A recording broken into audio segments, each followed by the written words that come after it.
I sawed my pins and I removed the waste. Again, I'm not going to show you every step because it's just dovetails. You know, lots of ways to find out how to do those.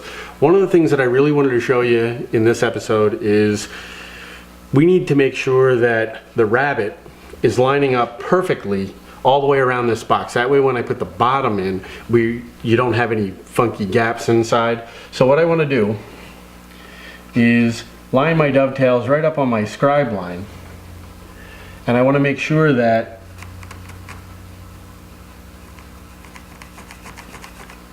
those two surfaces right there are lining up perfectly with one another.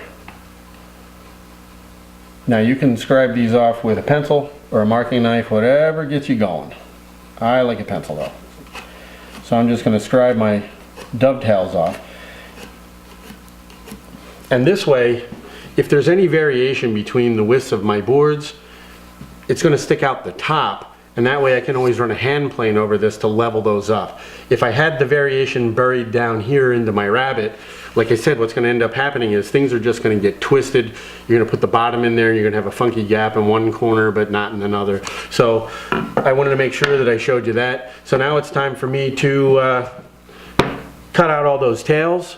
I've got my tails cut out and trimmed up, ready to go together. But you can see, if you look right here, as I bring these together, that section of the rabbet's going to prohibit these things from actually coming completely together. So we've got a couple of choices.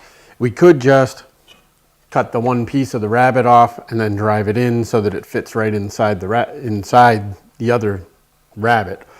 Or what we're really going to do is I'm going to take and miter those two sections of rabbet back so that when we put this box together, underneath it's just really neat and clean. So I'm going to show you how to do that now.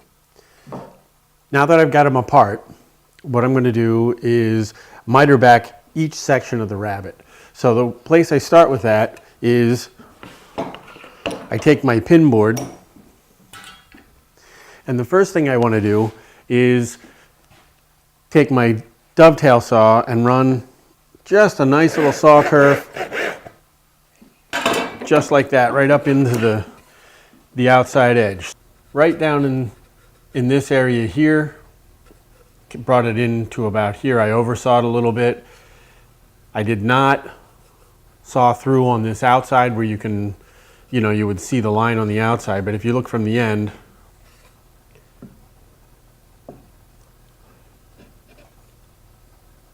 you can see that it's showing this as a big half pin right there. And my next step is to take that pin board, put it in the vise, mark a 45-degree angle on that. Now I'm going to get in the way of the camera here for the close-up, but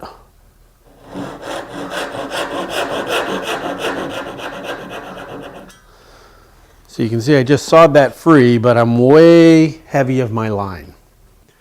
So now what I want to do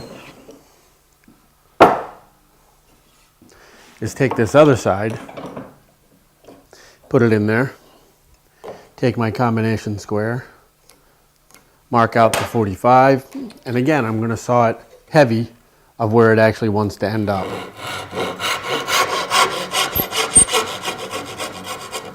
So I just sawed that off. Get rid of that. Slide this out of the way.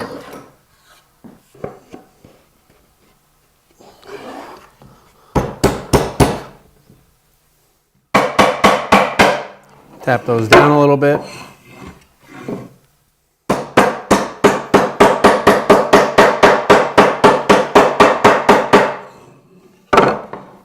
And if we take a look right here, you can actually see that those miters are still wide, but they look like they're coming together.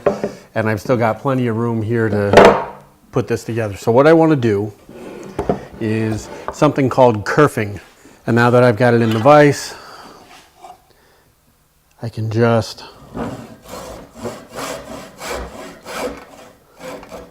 pass my saw down until I reach the bottom of the rabbet.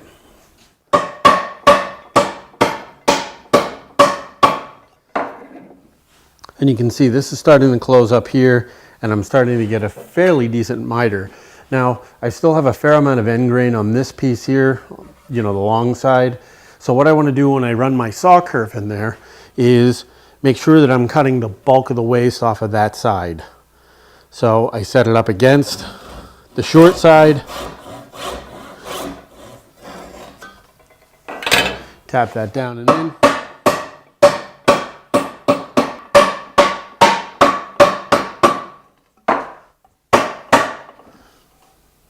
And I think we're there.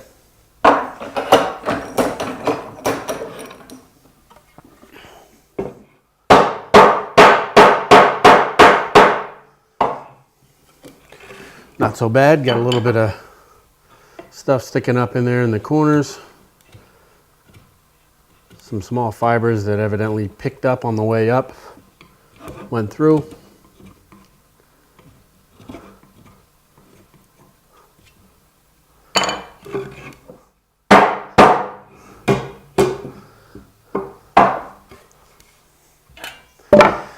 So not so bad. I've got it mitered around the corner. This way when I wrap that molding around, I'm not dealing with any end grain. And if somebody flips the thing over, I got a nice tight miter under there.